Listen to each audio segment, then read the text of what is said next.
बिस्मिल्लाहिर्रहमानिर्रहीम। This is Tanvirul Mustafa, MPhil in English. तो आज हमारी इंग्लिश ऐसे की डेमो क्लास है सीएसएस पीएमएस को लेके। और इसके बारे में थोड़ी सी हम बात कर लेते हैं। आपका जो सेशन है ये मंडे से स्टार्ट हो रहा है, कमिंग मंडे से स्टार्ट होगा। और जो क्लास डेज हैं ये मंडे, ट्यूसडे, वेडनेसडे और थर्सडे। और टेस्ट डेज होंगे आप लोगों के फ्राइडे और सैटरडे को आपके टेस्ट डेज होंगे। और जो क्लास टाइमिंग है वो ऊपर मेंशन्ड है 7:10 to 8:50 PM। ये क्लास टाइमिंग है आप लोगों के डियर स्टूडेंट्स। और इसमें जो है हम ऐसे में एक तो बेसिक्स करेंगे, ऐसे की टाइप, स्ट्रक्चर, आउटलाइन कैसे बनाना है, थीसिस स्टेटमेंट, जो सब कुछ होता है, types of paragraph, discourse writing, वो सब कुछ करेंगे।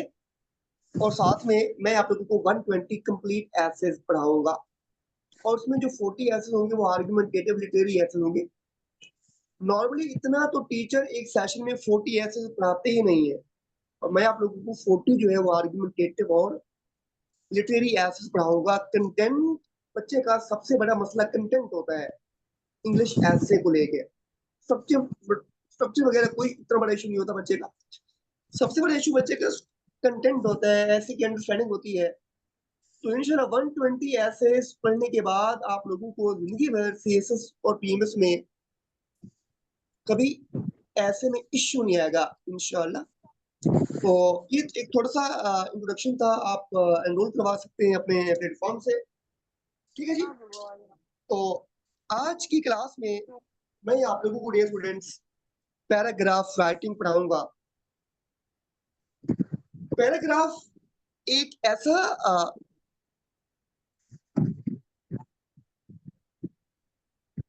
जी थैंक यू जी।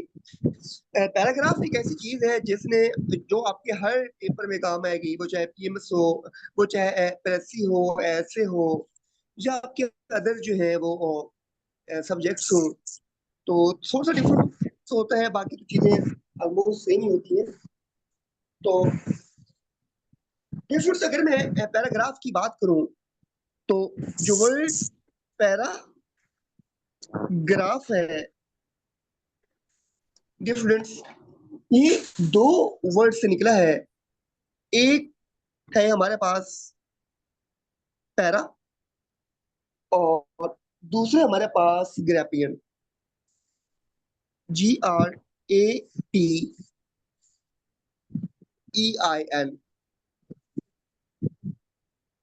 बेटा पैरा का मतलब होता है डिसाइड। पैरा का मतलब होता है स्टूडेंट्स डिसाइड, या पैरा का मतलब होता है नेक्स्ट, या इसका मतलब होता है न्यू, ठीक है। और ग्रैपियन का मतलब बड़ा सिंपल सा है, इसका मतलब होता है डियर स्टूडेंट्स राइटिंग। अगर हम इससे कुछ इन्फर करें, इसकी बाइफरकेशन से अगर हम कुछ नतीजे निकालें, तो paragraph basically it indicates new information, new I'm writing, sorry to say, sir, और या repeat. New information. It indicates new information. क्या आप जब भी एक पैराग्राफ स्टार्ट करते हैं तो उसमें पिछले पैराग्राफ से नई इंफॉर्मेशन मिलती है, पिछले पैराग्राफ से सेपरेट इंफॉर्मेशन मिलती है। तो अगर हम इसको मजीद एक्सप्लेन करें, एक्सपैंड करें, तो जो पैराग्राफ होता है it is a group of sentences, ठीक है जी। ये हमारे पास ग्रुप ऑफ सेंटेंसेस होता है जी। और इसमें जो है वन थॉट होता है जी, वन थीम होता है, आप इसको यूं कर लें। वन थीम होता है, ये इसका वन एजेंडा होता है, जो इसका वन टॉपिक होता है, ठीक है। ग्रुप ऑफ सेंटेंसेस जिसका एक ही थीम होता है, जो एक ही टॉपिक होता है और एक ही एजेंडा होता है, और उसमें कंप्लीट थॉट होता है जी, कंप्लीट थॉट होता है, जो उसमें कंप्लीट थॉट्स होते हैं जी। अब देखें, ये कह देना कि complete thoughts is very simple, लेकिन कोई ये नहीं बताता कि कंप्लीट थॉट्स कब होते हैं, एक पैराग्राफ कब कंप्लीट होता है। तो आज हम इसकी भी बात करेंगे कंप्लीट पैराग्राफ कैसे होता है। ठीक है स्टूडेंट्स, तो ये है एक पैराग्राफ की एक बड़ी बेसिक सी डेफिनेशन की। पैराग्राफ हमने देखा कि 2 वर्ड से निकला है, पैरा और ग्राफियन, जिसका मतलब होता है न्यू इन्फॉर्मेशन। तो जब भी आप एक पैराग्राफ लिखते हैं तो उसमें आप पिछले पैराग्राफ से नई इन्फॉर्मेशन देते हैं। तो हमने देखा कि पैराग्राफ जो है ग्रुप ऑफ सेंटेंसेस हैं, जिसमें वन थीम होता है, वो डोमिनेट करता है, वन एजेंडा होता है, वन टॉपिक होता है, और उसके भी कंप्लीट थॉट्स होते हैं। ये पैराग्राफ का एक कंसेप्चुअल नोशन है, और ये पैराग्राफ की हाफ डेफिनेशन है। देखिए, पैराग्राफ को 2 तरीके से डिफाइन किया जाता है। एक पैराग्राफ की कंसेप्चुअल नोशन जो मैंने आपको भी बताया है, और दूसरी होती है पैराग्राफ की फिजिकल नोशन, जो बताना उतनी अहम होती है जितनी उसकी कंसेप्चुअल नोशन होती है। देखिए, सर फिजिकल काइंडली नोशन का प्लीज मतलब स्लो ये कर है लें। कि एक पैराग्राफ जो है सर वो काइंडली प्लीज कैसे स्पीड स्लो कर दिखना लें। चाहिए, कैसे होना चाहिए। तो डियर स्टूडेंट्स, अगर हम पैराग्राफ के फिजिकल नोशन की बात करें तो इसमें 2 चीजें समझना बहुत जरूरी है। सीएसएस और पीएमएस के ऐसे के लिए, हाँ, थीसिस के लिए फिर इसकी डायमेंशन थोड़ी सी बढ़ जाती है, लेकिन क्योंकि हम सीएसएस और पीएमएस के ऐसे की बात कर रहे हैं तो हम उस तक ही महदूद रहेंगे। एक होती है हमारे पास स्पेसिंग। पैराग्राफ के लिए हमारे पास स्पेसिंग मैंडेटरी होती है जी। स्पेसिंग क्या होती है कि जब आप एक पैराग्राफ लिखते हैं या जब आप एक ऐसे लिखते हैं, तो एक पैराग्राफ का दूसरे पैराग्राफ के दरमियान जो गैप है, ये कम से कम 1 से 2 लाइंस का होना चाहिए। बड़ी सिंपल सी बात की मैंने। सपोज ये आप लोगों का एक पैराग्राफ है, ठीक है, ये आप लोगों का दूसरा पैराग्राफ, 1 से 2 लाइंस छोड़नी मैंडेटरी होती है। अगर आप लाइंस नहीं छोड़ेंगे तो आप पैराग्राफ की डेफिनेशन पे, पैराग्राफ के प्रोटोकॉल पे पूरा बिल्कुल भी नहीं उतरेंगे।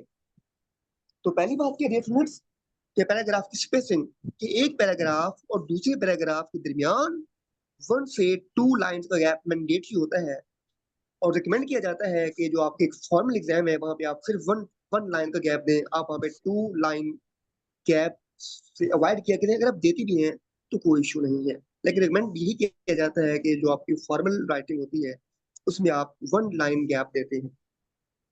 पहली बात स्पेसिंग में। दूसरी बात ये होती है डियर फ्रेंड्स, वो होती है आपकी साइड स्पेसिंग। यानी कि सपोज आपका पेज है, तो आप दोनों साइड से 1 से 1.5 जो है सेंटीमीटर जो है, ये आप स्पेस छोड़ते हैं दोनों साइड से। पहली बात, ये पैराग्राफ और पैराग्राफ के दरमियान 2 लाइन का गैप होना चाहिए। दूसरी बात, जब आप पैराग्राफ लिख रहे होते हैं, जो आपका पेज होता है, तो आप दोनों साइड से 1 to 1.5 जो सेंटीमीटर है, 1 to 1.5 आप इंचेस की बात कर लें, या तो आप उसकी जो है वो आप क्या करते हैं, आप उसकी जो साइड है वो आप छोड़ते हैं इंचेस। ये बात ज्यादा बेहतर रहेगी। 1 से 1.5 इंच आप जो जगह है, ये दोनों साइड से आप छोड़ते हैं। ठीक है स्टूडेंट्स, तो यहाँ तक प्लीज बता दें, आप लोगों की बात समझ आ गई। फिजिकल फॉर्म में जो पहली बात है स्पेसिंग, पैराग्राफ और पैराग्राफ के दरमियान, और फिर साइड स्पेसिंग जिसमें 1 से 1.5 इंचेस जो है वो जगह आप छोड़ते हैं दोनों साइड से। ठीक है प्लीज बता दें, यहाँ तक बात क्लियर होगी। गुड हो गया। अब हम आगे चलते हैं। पर दूसरी तुम्हारे पास इंडेंटेशन, ये उससे भी, ये भी उतनी ही अहम है जितनी आपकी स्पेसिंग अहम है। इंडेंटेशन, इंडेंटेशन का वर्ड आप लोगों ने बहुत दफा सुना होगा और इसको पढ़ा भी होगा। इंडेंटेशन बेसिकली कहते हैं डिलीटिंग को, ये स्पेसिंग को ही कहते हैं। मैं इसको मजीद सिंपल कर दूं तो इंडेंटेशन स्पेसिंग को कहते हैं। पर इंडेंटेशन में भी 2 चीजें होती हैं, जिससे स्पेसिंग में 2 है। बट एक होती है आपकी line indentation. Line indentation, line indentation में ये होता है कि आप जब भी एक पैराग्राफ लिखते हैं, जब भी आप एक पैराग्राफ लिखते हैं, तो जो पैराग्राफ की फर्स्ट लाइन है, आप अगेन वहां पे 1 to 1.5 इंचेस जो है ये जगह छोड़ते हैं, सिर्फ फर्स्ट लाइन में। ये मैंडेटरी होती है। हाँ, इसके मेथड्स और हैं, लेकिन अब हम उस पर नहीं जाएंगे। तो लाइन इंडेंटेशन में, लाइन इंडेंटेशन का ये मतलब है कि जब भी आप एक पैराग्राफ लिखते हैं, नया पैराग्राफ लिखते हैं, तो पैराग्राफ की जो फर्स्ट लाइन है, फर्स्ट लाइन में आप शुरू में 1 से 1.5 जो इंचेस है वो अब जगह छोड़ते हैं, पर ये होती है लाइन इंडेंटेशन। पर दूसरी अगेन बहुत इंपॉर्टेंट है और वो हमारे पास होती है paragraph indentation. Paragraph indentation, paragraph indentation ये होती है डियर स्टूडेंट्स कि आप पूरे पैराग्राफ की जो है, पूरे पैराग्राफ की हर लाइन दोनों साइड से आप 1 से 1.5 इंचेस आप छोड़ते हैं। अब पैराग्राफ इंडेंटेशन होती है बेसिकली आपकी ट्रांजिशन पैराग्राफ में। परेशान ना होइए, मैं आप लोगों को बताऊंगा क्या होता है। ये आपको तो जब आप कोई कोर्स देते हैं, कोई प्रोवर्ब्स आप डालते हैं, ठीक है, कोई मैगजीन देते हैं, कोई कोटेशन देते हैं, तो जब आप कोई कोटेशन लिखेंगे अपने ऐसे में, तो उसमें आप पैराग्राफ इंडेंटेशन मैंडेटरी होती है कि आप दोनों साइड से 1 से 1.5 इंचेस दोनों साइड से आपको स्पेस छोड़नी होती है। और ये मेनली होता है 2 to 3 लाइन का पैराग्राफ होता है। ये 2 to 3 लाइन का पैराग्राफ होता है बस। इसमें मेनली 2 पैराग्राफ होते हैं आपके सीएसएस में, एक होता है ट्रांजिशन पैराग्राफ और एक आपकी कोटेशन वगैरह होती हैं। तो डियर स्टूडेंट्स, ये पैराग्राफ की एक फिजिकल जो है वो नोशन है। तो हमें दोनों नोशंस का अपने ऐसे में दोनों नोशंस को हमें फॉलो करना होगा, वो चाहे आपका कंसेप्चुअल नोशन हो या चाहे वो आपका फिजिकल नोशन हो। तो डियर स्टूडेंट्स, मैं इंडेंटेशन को एक बार फिर रिपीट कर देता हूँ। एक हमारे पास लाइन इंडेंटेशन। लाइन इंडेंटेशन का ये मतलब होता है कि आप जब एक पैराग्राफ लिखते हैं तो हर पैराग्राफ की जो फर्स्ट लाइन है, आप स्टार्ट में उसकी 1 से 1.5 इंचेस जो जगह है वो छोड़ते हैं। और पैराग्राफ इंडेंटेशन ये कहते हैं कि जब आप ट्रांजिशन पैराग्राफ लिखते हैं, जैसे जब आप 2 से 3 लाइंस का पैराग्राफ लिखते हैं, ट्रांजिशन पैराग्राफ लिखें या आप कोई कोई कोटेशन लिखें, तो आप दोनों साइड से हर लाइन, दोनों साइड से हर लाइन, वो चाहे 1 लाइन हो, वो चाहे 2 लाइन हो या वो चाहे 3 लाइन हो, आप दोनों साइड से 1 से 1.5 जो इंचेस है ये जगह आप छोड़ेंगे, तो इसको हम कहते हैं पैराग्राफ इंडेंटेशन। बेटा प्लीज बता दें, पैराग्राफ क्लियर हो गया कि पैराग्राफ की जो है वो कंसेप्चुअल डेफिनेशन क्या है और पैराग्राफ की जो फिजिकल डेफिनेशन है वो क्या है, और आप लोग मेरे इन सबको जो है वो रिलीजियसली जो है वो फॉलो करना है। बेटा प्लीज बता दें, क्लियर हो गया, ताकि मैं फिर आगे मूव करूं और आगे हमारा जो मेन टॉपिक है वो हमारा स्टार्ट हो रहा है। प्लीज आप लोग मुझे चैट में बताएंगे डियर स्टूडेंट्स, तमाम बच्चे बताएंगे कि आप लोगों को जो बात है वो जी गुड हो गया, एक्सीलेंट हो गया जी, जबरदस्त हो गया जी, ये आप लोगों को जो बात है वो बिल्कुल समझ आ रही है जी, बेस्ट हो गया जी। जी डियर स्टूडेंट्स, अब हम आगे मूव कर रहे हैं। अब हम जा रहे हैं डियर स्टूडेंट्स अपने पैराग्राफ। डियर स्टूडेंट्स, यहाँ पे मैं आप लोगों को 2 से 3 बातें बता दूं जो कि हर बच्चे को पता होना चाहिए। पर सीएसएस में 2 चीजें होती हैं, ये 2 तरह के पैराग्राफ होते हैं। एक आपका होता है ट्रेडिशनल एक पैराग्राफ होता है और दूसरा आपका होता है discourse writing. Discourse writing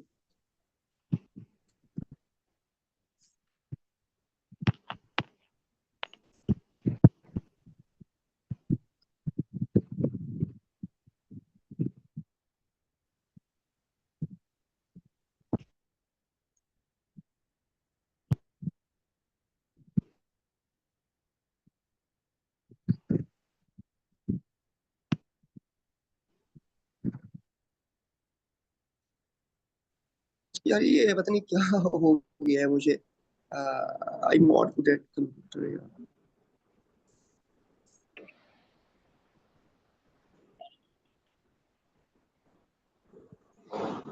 sir आपके साथ इशू नहीं है, बच्चे माइक म्यूट ही नहीं कर रहे हैं और साथ स्क्रीन भी। जब कोई बच्चे मीटिंग ऑन वो माइक ऑन करके बताए कि आप लोगों को वीडियो आ रही है, बेटा प्लीज बता दें। उसमें सेटिंग छिड़ गई है लगता है यार। यार ये देखो सर ओवरऑल वीडियो आ रही है, लेकिन जब कोई और अपना माइक कोई ओपन बच्चा करके बोलता है माइक ना ऑन करके तो बताए प्लीज कि आप लोगों को जो है वो। सर आप तक हमारी आवाज आ रही है? प्लीज कोई बच्चा माइक ऑन करके बताए, माइक ऑन करके बताए कि वीडियो आप लोगों को क्लियर है, बेटा प्लीज बता दें। जी सर सर आपको क्लियर है। आवाज नहीं आ रही है। अकेला आ रही हो देर? जी सर आपकी आवाज भी क्लियर है और आपकी वीडियो भी बिल्कुल ठीक है। बट सर जैसे प्रॉब्लम, जब कोई और माइक ऑन करके बोलता है तो आपकी वीडियो जो है वो फिर डिसअपेयर हो जाती है, दूसरे की आ जाती है। शुक्र है जी। बेटा प्लीज चैट में बताएं कि आप वीडियो क्लियर है आप लोगों को। बेटा प्लीज बताएं चैट में कि वीडियो क्लियर है आप लोगों को।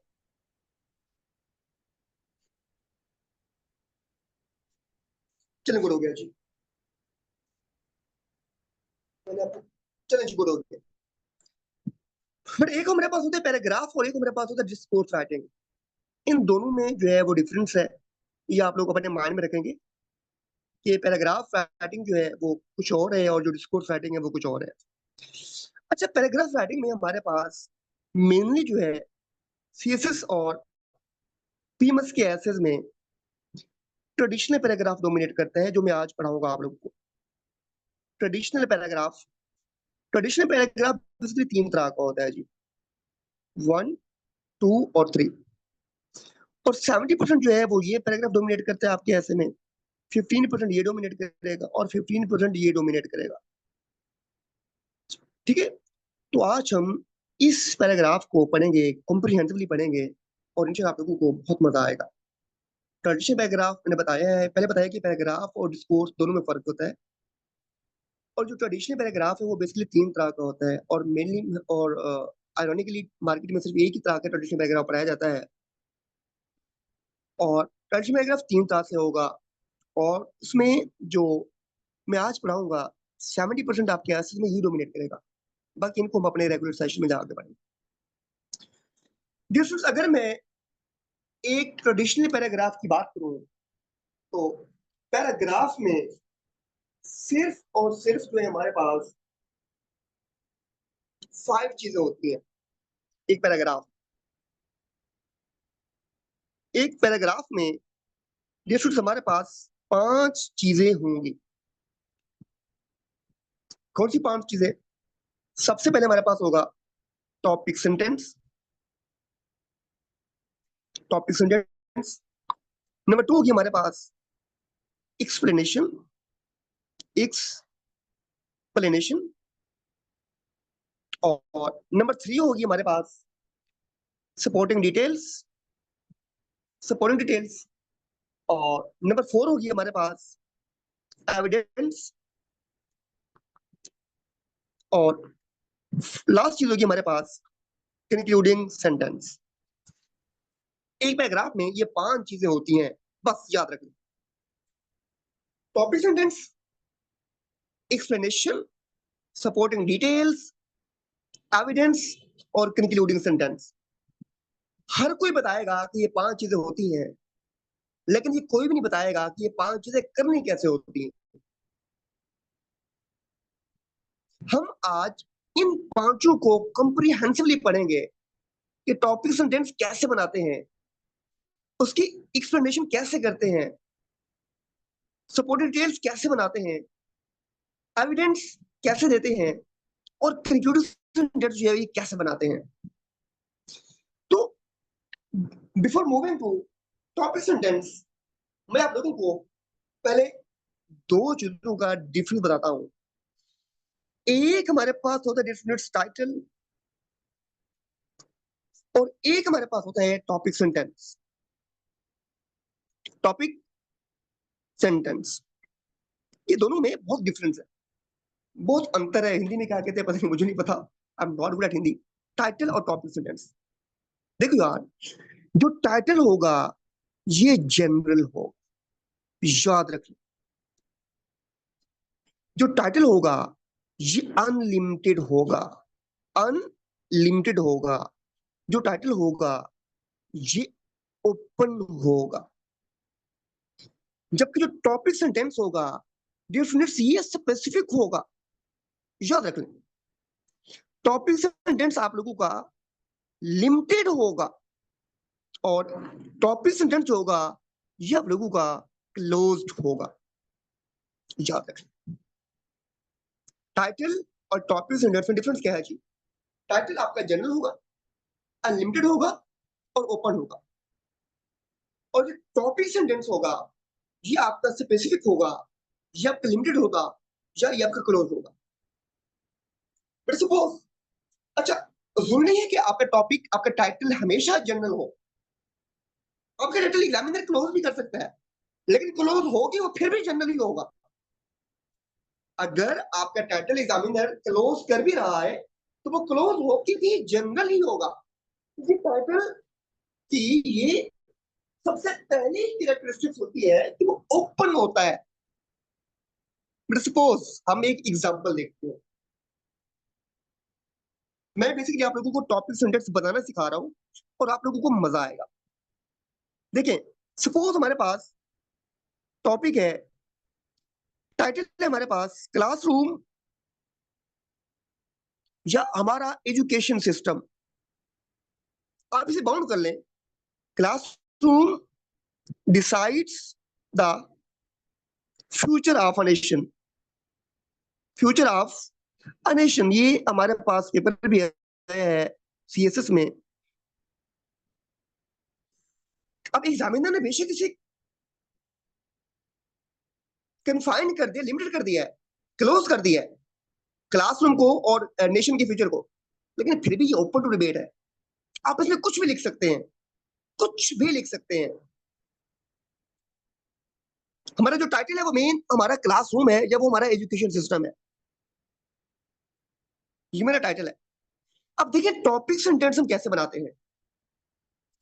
टॉपिक सेंटेंस सिंपली आप ऐसे बनाते हैं कि आप अपने टाइटल को बांध देते हैं, टाइटल को लिमिट कर देते हैं, इतना सा करके आप अपने टॉपिक सेंटेंस बना लेते हैं।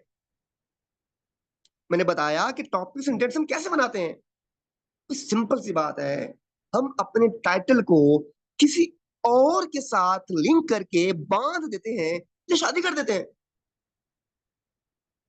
और आपको पता है अगर शादी के बाद आप इधर उधर जाएंगे ना तो फिर खैर नहीं होगी। इसी तरह अगर आप अपने टाइटल को लिमिट करके इधर उधर जाएंगे तो फिर खैर नहीं होगी।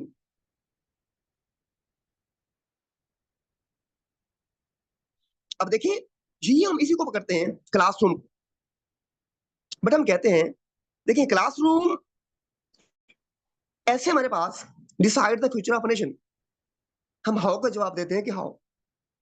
आप अपनी आउटलाइन बना लें, आप इसे बांध दें कि क्लासरूम कैसे एक नेशन के फ्यूचर डिसाइड करता है।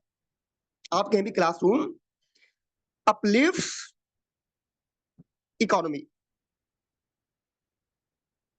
Full stop. बेटा बता दें आपका टॉपिक सेंटेंस बन गया ना कि अब आप इस पैराग्राफ में क्लासरूम और इकोनॉमी की बात करेंगे, आप अभी कोई और बात नहीं कर सकते, आपका टॉपिक सेंटेंस बन गया। आप कह दें classroom maintains law and order, law and order. But again देखें आपका टॉपिक सेंटेंस बन गया। आप कह दें classroom eradicates extremism, eradicates extremism. बेटा अगेन देखें आपका क्या बन गया, आपका टॉपिक सेंटेंस बन गया। बेटा प्लीज बता दें यहां तक बात समझ आ गई कि टॉपिक सेंटेंस बनाना बहुत आसान है, बस बनाना आना चाहिए। आप कोई भी टॉपिक उठा दें, कोई भी स्टेटमेंट उठा लें, 90% इसी तरह आपका टॉपिक सेंटेंस बनेगा कि आप जब अपने टाइटल को लिमिट कर देंगे अपने टॉपिक के जवाब में, रिस्पॉन्स में। बट देखिए हमने पहले पढ़ा था कि हमारा जो पैराग्राफ होता है ये न्यू इंफॉर्मेशन देता है। हमने स्टार्ट में ही पढ़ लिया था कि पैराग्राफ एक न्यू इंफॉर्मेशन देता है। और दूसरी हमने बात की थी स्टार्ट में ही कि जो पैराग्राफ होता है ये वन टॉपिक के ऊपर घूमता है, जब पैराग्राफ का वन एजेंडा होता है भाई, या वन थीम होता है। तो भाई यही बात की थी ना, आप उसमें सेकंड थीम ऐड नहीं कर सकते। भाई मैंने तो यहाँ पे यही किया ना, देखिए क्लासरूम अपलिफ्ट्स इकोनॉमी, या classroom maintains law and order, या क्लासरूम एरेडिकेट्स एक्सट्रीमिज्म।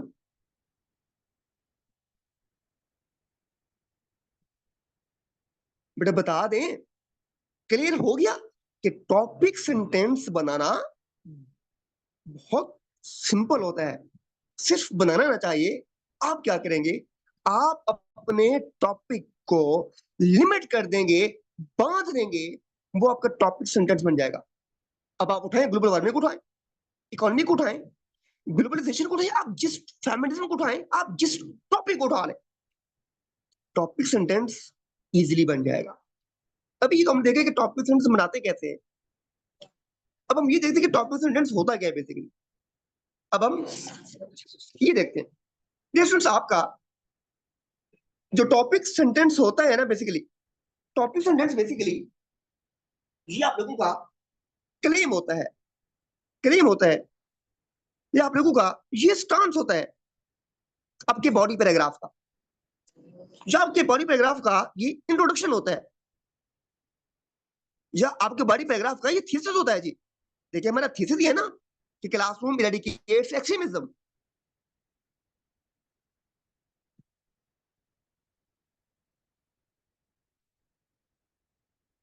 हमारा थीसिस है, हमारा स्टांस है, हमारा इंट्रोडक्शन है। तो हमारा जो टॉपिक सेंटेंस होता है वो हमारे बॉडी पैराग्राफ का क्लेम होता है, उसका स्टांस होता है, या उसका इंट्रोडक्शन होता है।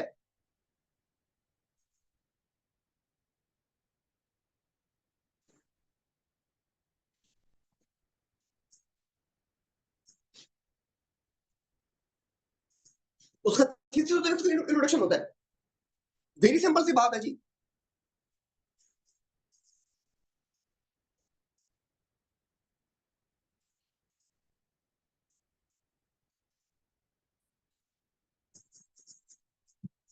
और ये मुझे ना, मेरे पास में फोन जो है ना वो न्यू है और ये मुझे बड़ा डिस्टर्ब कर रहा है।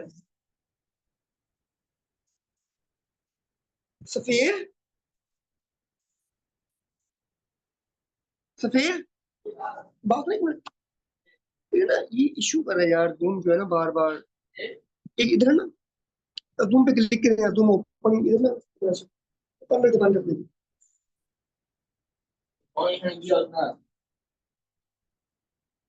अब ये जूम कहाँ पे है, ये ना,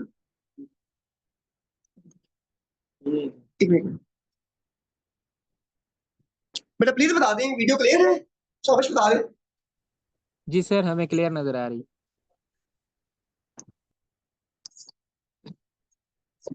बेटा प्लीज बता दें वीडियो क्लियर है, शाबाश बता दें। जी सर, जी क्लियर है बेटा, वीडियो। तो हमने अपना समझ लिया टॉपिक सेंटेंस कि हमारा स्टांस है, हमारा क्लेम है, हमारा इंट्रोडक्शन है, और हमने इसको कैसे बांधना है जो हमने सीख लिया। फिर नंबर 2 पे हमने पढ़ा था कि हम एक्सप्लेनेशन करते हैं, हम एक्सप्लेनेशन करते हैं अपने टॉपिक सेंटेंस की। अब ये भी हम बता देते हैं कि एक्सप्लेनेशन करो, लेकिन ये कोई नहीं बताता कि एक्सप्लेनेशन कैसे करनी है। जैसे कि टॉपिक सेंटेंस को बताते हैं कि लिखो, लेकिन ये नहीं बताते कि कैसे लिखना है। इसी तरह कहते हैं एक्सप्लेनेशन करो, भाई मैं भी कहता हूँ एक्सप्लेनेशन करो, लेकिन कैसे करो, ये बड़ा इंटरेस्टिंग हमारा मैटर है जी। एक्सप्लेनेशन जो होती है ना टॉपिक सेंटेंस की, बड़े याद रख लें, आप अपने टॉपिक सेंटेंस को 2 क्वेश्चंस डालेंगे। एक डालेंगे आप लोग वाई का, और एक डालेंगे आप लोग हाउ का। बड़ी सिंपल सी बात है, आप इसका जवाब दे देंगे, आपके टॉपिक सेंटेंस की एक्सप्लेनेशन हो जाएगी। बड़ा वेरी सिंपल मैंने आपको बताया है कि टॉपिक सेंटेंस को एक्सप्लेन कैसे करना है। सिर्फ टॉपिक सेंटेंस के ऊपर 2 क्वेश्चन डाल दें आप, वाई का और हाउ का, आपके टॉपिक सेंटेंस की एक्सप्लेनेशन हो जाएगी। और कमाल, ऐसी कमाल होगी। बेटा देखें, बेटा देखें, बेटा देखें, देखें देखें, मैं इसको वेरी, आपके पास ये पैराग्राफ पड़ा हुआ है जी। देखें, सपोज हमारा टॉपिक सेंटेंस है जी कि क्लासरूम इरेडिकेट्स एक्सट्रीमिज्म। ये हमारा टॉपिक सेंटेंस है जी, ये हमारा टॉपिक सेंटेंस है जी कि क्लासरूम इरेडिकेट्स एक्सट्रीमिज्म। अब हम इसकी क्या करेंगे, अब हम इसकी एक्सप्लेनेशन करेंगे। कैसे करेंगे मैंने बताया है, सिर्फ 2 क्वेश्चन डालने से के ऊपर, व्हाई और हाउ, और दोनों को आंसर करना है कि क्लासरूम एक्सट्रीमिज्म को क्यों इरेडिकेट करता है और क्लासरूम एक्सट्रीमिज्म को कैसे इरेडिकेट करता है। अब देखो भाई, classroom eradicates extremism which undermines peace, security, human rights and sustainable development. बेटा बताएं, वाई का आंसर मिला कि नहीं मिला? बताएं कि क्लासरूम एक्सट्रीमिज्म को क्यों इरेडिकेट करता है? क्योंकि ये पीस, सिक्योरिटी, ह्यूमन राइट्स और सस्टेनेबल डेवलपमेंट को जो एक्सट्रीमिज्म है ये इरेडिकेट करती है।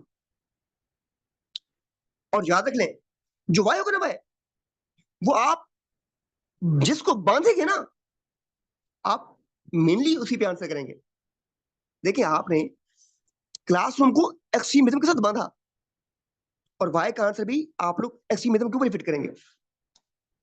अब हाउ हाउ आप जाएंगे दोबारा अपने टॉपिक के ऊपर, हाउ एंड दस education provides students with right and unbiased thinking and makes them tolerant and inclusive.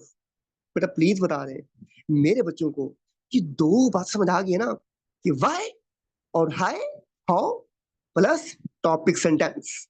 और मैंने बताया कि हाउ आपका होगा आपके मेन टॉपिक के ऊपर और वाई होगा आप जिसके साथ बांधेंगे। बेटा मुझे बता दें, मजा आ रहा है कि नहीं आ रहा? बताएं, कितना सिंपल लग रहा है यार। हम बड़े साइंटिफिकली करेंगे इसको और वेरी सिंपली करेंगे हम इसको, और इससे आप लोगों को बहुत मजा है। तो डियर फ्रेंड्स, हमने दो बातें हमने सीखी हैं कि हमारा टॉपिक, हम टॉपिक सेंटेंस कैसे बनाएंगे, प्लस टॉपिक सेंटेंस की हम एक्सप्लेनेशन कैसे करेंगे। बट देखिए, इससे पहले कि मैं जाऊं आपके उसके ऊपर, मैं जाऊं इससे पहले मैं जाऊं आपके सपोर्टिंग डिटेल्स या एविडेंस के ऊपर, तो मैं आपका काम बहुत आसान कर देता हूं और मैं लेके आ जाता हूं आप लोगों को कंक्लूडिंग सेंटेंस पे। बट ये पेपर में ऐसे नहीं बनाना, ये मैं समझाने के लिए आप लोगों को करवा रहा हूं ताकि आप लोगों को समझने में बहुत आसानी रहे। आप लोगों को इतना मजा आएगा, आप लोग याद रखेंगे। टॉपिक सेंटेंस हमने कर लिया, एक्सप्लेनेशन हमने कर ली, अब हम समझ रहे हैं कि कंक्लूडिंग सेंटेंस कैसे बनाए। बट देखिए, पेपर में पहले कंक्लूडिंग सेंटेंस नहीं बनाना, ये आप लोगों की अंडरस्टैंडिंग के लिए, ताकि आप लोगों को फौरन से ये पॉइंट भी समझ आ जाए। और वो हमारा कंक्लूडिंग सेंटेंस। मेरा पहली बात ये है कि हमने पहले दिया टॉपिक सेंटेंस, उसके बाद दिया हमने एक्सप्लेनेशन। इसी तरह मेरा बेटा, हम कंक्लूडिंग सेंटेंस की भी एक्सप्लेनेशन देते हैं, हम सडन कंक्लूड नहीं करते। याद रख ले, जिस तरह टॉपिक सेंटेंस की एक्सप्लेनेशन होगी ना, उसी तरह कंक्लूडिंग सेंटेंस की भी एक्सप्लेनेशन होगी।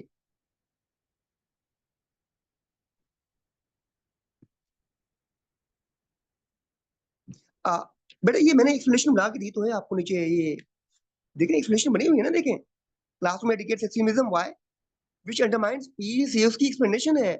Security, human rights and sustainable development, and thus education provides students with right and unbiased thinking and makes them tolerant and inclusive। उसकी एक्सप्लेनेशन ही है ना, लगता मेरे जी।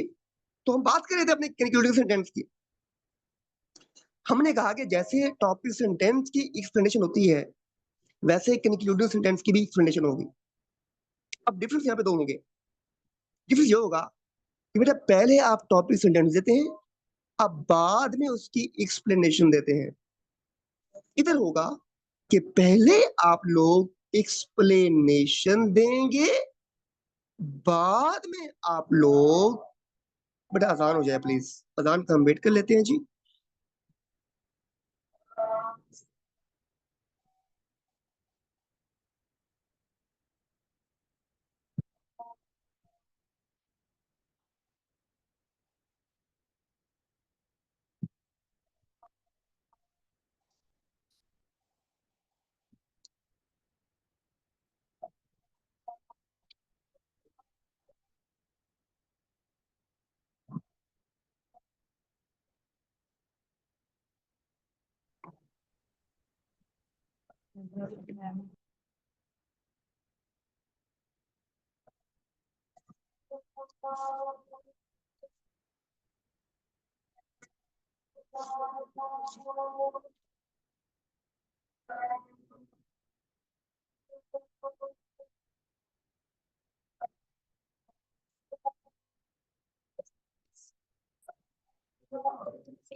जी बेटा, तो हम पहले एक्सप्लेनेशन देंगे, बाद में अपने कंक्लूडिंग सेंटेंस देंगे, क्योंकि हम सडन कंक्लूड नहीं कर सकते, इसलिए एक्सप्लेनेशन देना मैंडेटरी होती है। और देखें, टॉपिक सेंटेंस की एक्सप्लेनेशन में हम व्हाई और हाउ का आंसर कर रहे थे, लेकिन कंक्लूडिंग सेंटेंस की एक्सप्लेनेशन में हम सिर्फ हाउ का आंसर करेंगे, क्योंकि हम यहाँ पे कोई नेगेटिव बात कर नहीं सकते अपने कंक्लूडिंग पार्ट में। ये बात याद रखनी है। तो डिफरेंसेस है, डिफरेंसेस क्या है मैं रिपीट कर देता हूँ।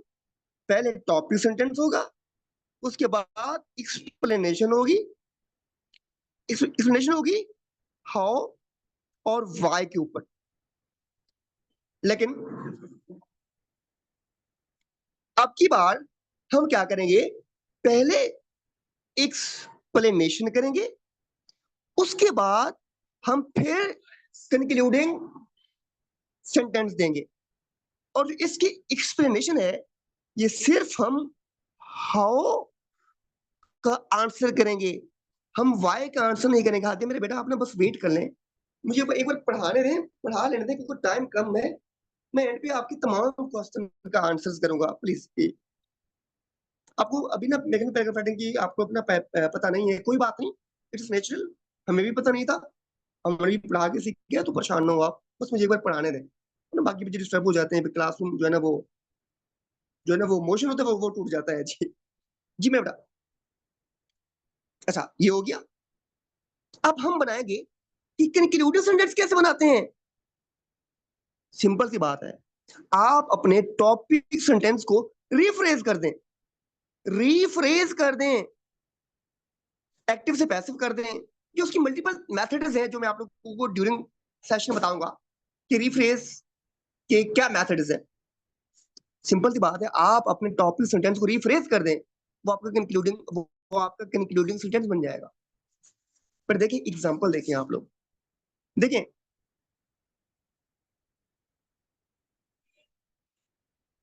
अब ये हमारा है जी concluding part. To sum up, education in classroom teaches students to think rightly and analytically। बेटा बताओ, हाउ का आंसर है या नहीं है, बताएं। To sum up, education in classroom teaches students to think rightly and analytically, and hence it is right to say extremism is eradicated by classroom। हमने rephrase कर दिया, classroom eradicates extremism is eradicated by the classroom। देखिए भाई, with in no time हमने topic sentence भी बनाया, उसको explain भी किया, साथ में हमने कंक्लूडिंग सेंटेंस भी दिया, प्लस उसको एक्सप्लेन भी किया। बेटा प्लीज बता दें, 4 चीजें आप लोग बना लेंगे ना। बेटा प्लीज बता दें, टॉपिक सेंटेंस क्या है, उसकी एक्सप्लेनेशन क्या है, और फिर कंक्लूडिंग सेंटेंस क्या है, और उसकी एक्सप्लेनेशन क्या है, और उसका ऑर्डर क्या होना चाहिए। ऑर्डर में आप लोगों को बता रहा हूं कि टॉपिक सेंटेंस हमेशा आप लोग स्टार्ट में करेंगे और कंक्लूड और उसके बाद एक्सप्लेन करेंगे, जबकि जो कंक्लूडिंग सेंटेंस है वो आप एंड पे करेंगे और उससे पहले एक्सप्लेन करेंगे। अब मेरे बेटा, हमारी 2 चीजें बच गई, बट एक हमारी सपोर्टिंग डिटेल्स और दूसरा हमारा एविडेंस। देखें, सपोर्टिंग डिटेल्स क्या होती है। सपोर्टिंग डिटेल्स कुछ भी नहीं होता, ये हाउ होता है। किसका, आपके टॉपिक सेंटेंस का। Very simple. पहली बात कि जो सपोर्टिंग डिटेल्स होती है ना, ये आपके टॉपिक सेंटेंस के इर्द गिर्द घूमती हैं। हीरा, आपको मेरे में यहाँ पे इशू आ रहा था, आप समझ रही थी कि एक्सप्लेनेशन ही सपोर्टिंग डिटेल्स है, ऐसा नहीं है। हाँ थोड़ा सा मिलता जुलता है, थोड़ा सा 10% मिलता है। तो जो सपोर्टिंग डिटेल्स होती है ना, बेसिकली आप ये पूछना चाह रही थी, ऐसे नहीं था मेरा बेटा। तो जो सपोर्टिंग डिटेल्स होती है ना, ये आपके टॉपिक सेंटेंस के इर्द गिर्द घूमती हैं, उसी के गिर्द घूमती हैं, और क्या होती हैं, उसका हाउ होती हैं, बस। हाउ। अब कंप्लीट पैराग्राफ क्या होता है जी? देखिए, आपका एग्जामिनर 4 चीजें चेक करता है आपके पैराग्राफ में, 4 चीजें मैंडेटरी चेक करता है। पहला, यूनिटी क्या है जी? दूसरा, कोहेरेंस क्या है जी? तीसरा, कोहेजन क्या है जी? चौथा, कंप्लीटनेस क्या है जी? तो ये हम इनको इन डिटेल में डिस्कस करेंगे। मैं आपको थोड़ा सा बता दूं कि कंप्लीट पैराग्राफ क्या होता है जी। अब अक्सर कहते हैं कि ये आपका पैराग्राफ कंप्लीट नहीं है। भाई कंप्लीट को डिफाइन कौन करेगा ना? कंप्लीट है ये कंप्लीट नहीं है कह देना तो बहुत आसान है, लेकिन कंप्लीट पैराग्राफ को डिफाइन कौन करेगा? डियर स्टूडेंट्स, सिंपल सी बात है, आप जब अपने टॉपिक सेंटेंस के सपोर्टिंग डिटेल्स में जब आप 5 to 7 हाउ का आंसर देना ना, question 1 answers different, answers many, very simple. मैं फिर रिपीट कर देता हूं अपनी बात अपने बच्चों को, सपोर्टिंग डिटेल्स कुछ भी नहीं है, सिर्फ आपके टॉपिक सेंटेंस हाउ का आंसर है। अब देखिए क्वेश्चन सिर्फ एक है कि how does classroom eradicate extremism. अब उसके जवाब आपने 5 to 7 देने हैं, लेकिन 5 to 7 डिफरेंट डोमेन्स में जवाब देने हैं कि भाई ये वजह है, ये वजह है, ये वजह है, ये वजह है। सीएसएस में 5 to 7 और पीएमएस में 4 to 6।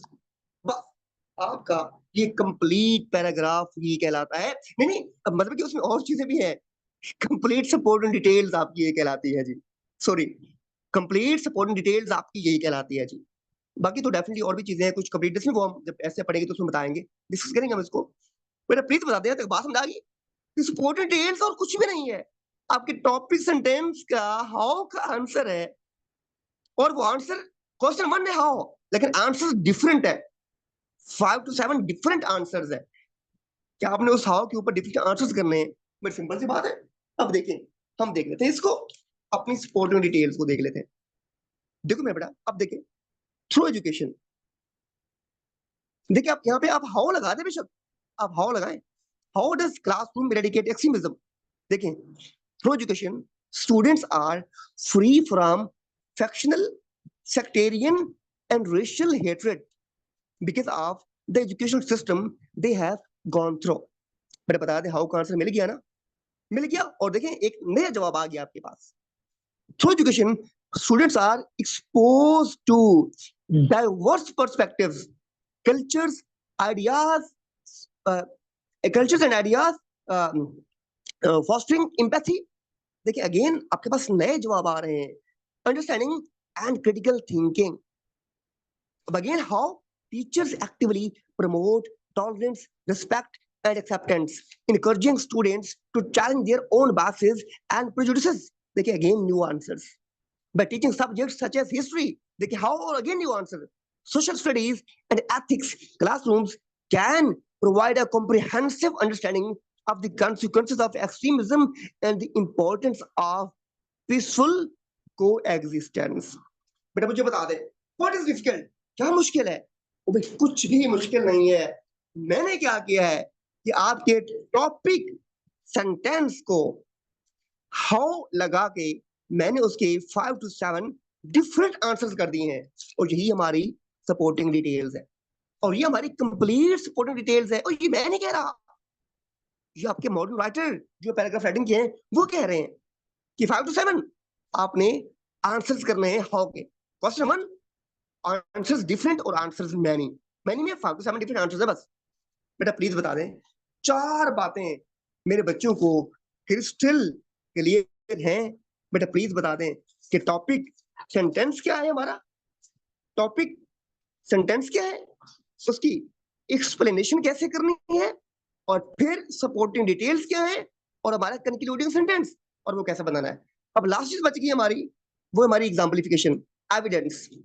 बट देखिए कंप्लीट पैराग्राफ के लिए एविडेंस मैंडेटरी होता है। अगर आप एविडेंस नहीं देंगे तो आपका पैराग्राफ कंप्लीट नहीं होगा, ये आपने अपने माइंड में रख लें। अब एविडेंस के मल्टीपल तरीके होते हैं, समटाइम्स आपका आर्गुमेंट ही आपका एविडेंस हो जाता है। ये मैं आप लोगों को बताऊंगा कि हमारे इसमें सबसे अहम आर्गुमेंट्स होते हैं। आर्गुमेंट्स और आर्गुमेंटेशन दोनों में डिफरेंस है, हम इसको डिस्कस करेंगे अपने क्लास में, रेगुलर क्लास में। समटाइम्स हमारे आर्गुमेंट्स जो होते हैं वो भी हमारा क्या हो जाते हैं, हमारा वो एविडेंस हो जाते हैं, और हमारे सबसे स्ट्रॉन्ग एविडेंस हमारे आर्गुमेंट्स ही होते हैं, लेकिन एग्जाम्पलिफिकेशन या एविडेंस हमारा बहुत जरूरी होता है। सिंपल सी बात ये है कि आपने जो ऊपर टॉपिक सेंटेंस बनाया है, आप उसके ऊपर एग्जांपल दे दें कि भाई वाकई देखें दुनिया में ऐसा ही हुआ है, एजुकेशन ने वाकई एक्सट्रीमिज्म इरेडिकेट की है, या एजुकेशन जहाँ पे नहीं थी वहां पे एक्सट्रीमिज्म फैली है। देखें, to exemplify it, just throw, यहाँ पे थ्रो आएगा, a glance at a number of terror attacks across the world. Most of such acts of year 2018 have occurred in the underdeveloped countries, where literacy rate is abysmally poor. Contributors, most of the suicide bombings in 2018 took place in Afghanistan, Pakistan, Syria, and Nigeria. अब देखें ये सारे यहाँ पे education नहीं है. The ratio of such incidents of extremism in the developed states is almost negligible, and it is the education that makes the difference. Exam evidence हो गया हमारे. देखिए हमने एविडेंस दोनों तरह से दिया है कि अगर एजुकेशन होगी तो एक्सट्रीमिज्म नहीं होगी, अगर एजुकेशन नहीं होगी तो एक्सट्रीमिज्म होगी. बेटा अगेन हमारे कंक्लूडिव सेंटेंस है जो मैं आप लोगों को पहले पढ़ा चुका हूं. तो डियर स्टूडेंट्स, हमारा जो पैराग्राफ है उसमें टॉपिक सेंटेंस कैसे बनाना है डिटेल में डिस्कस किया, उसकी एक्सप्लेनेशन कैसे करनी है डिटेल में डिस्कस किया, सपोर्टिंग डिटेल्स कैसे बनानी है डिटेल में डिस्कस किया, एविडेंस हमने दे दिया, मफा भी हमारा क्या था, कंक्लूडिंग सेंटेंस ये कैसे बनाना है हमने इसको भी इन डिटेल डिस्कस किया. बेटा प्लीज बता दें जहां तक मेरे बच्चों को लेक्चर समझ आ गया, बेटा प्लीज बता दें जहां तक ऑल इज क्लियर ना. थैंक यू जी, thank you, thank you, thank you जी, थैंक यू, थैंक यू मेरे बेटा, थैंक यू यार, thank you, thank you, thank you. मैं अब आता हूँ आप लोगों की क्वेश्चन आंसर पे भी आता हूँ मैं. मुझे इत्शाफ साहब ने 1 घंटा दिया था, बस मैंने उसको कवर भी कर लिया 1 घंटे में, बल्कि मैंने 10 मिनट कम ही लिए हैं. पर यार अकेला ये ना आप होस्ट खुद बन जाए, क्लेम कर ले और जो ना आप रिकॉर्डिंग जो है खत्म कर दें, वरना फिर रिकॉर्डिंग लंबी हो जाएगी. क्वेश्चन आंसर में रिकॉर्डिंग लंबी हो जाएगी, तो आपने प्लीज सर रिकॉर्डिंग आप ही ऑफ कर सकते हैं लेकिन मैं क्योंकि आप रिकॉर्डिंग को होस्ट हैं. खत्म कर लूं. जी